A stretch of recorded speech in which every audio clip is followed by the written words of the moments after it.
ఈ వాక్యాన్ని వీక్షిస్తున్న సహోదరి సహోదరులందరికీ క్రీస్తు పేరట వందనములు. ఈరోజు వాక్యం ద్వారా దేవుడు మనతో చెప్తున్న మాట, అయినను నీతిమంతులు విడవబడుట గాని వారి సంతానము భిక్షమెత్తుట గాని నేను చూచి ఉండలేదు. కీర్తన గ్రంథము 37వ అధ్యాయము 25వ వచనము. నీతి అనుసరించి నడుచుకునే వారికి దేవుడు చూపే కృప ఇంత అంతా కాదు, ఎవరు ఊహించలేనిది.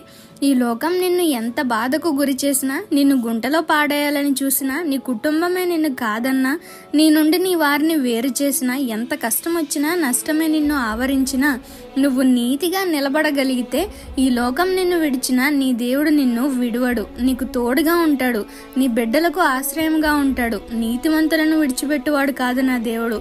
కాబట్టి ఇప్పటి వరకు ఎలాగోలాగా బ్రతికేశాం, ఇప్పటి నుండైనా మారదాం, నీతిగా జీవిద్దాం, అన్యాయాన్ని అవినీతిని విడిచిపెడదాం, దేవునికి నచ్చిన ఆయన మెచ్చిన జీవితాన్ని జీవిద్దాం. అట్టి కృపను ప్రభు మనందరికీ దయచేయాలని మనసారా కోరుకుంటూ ఈ చిన్న సువార్త పరిచర్యలో మీ సహోదరులు. God bless you. ఆమేన్.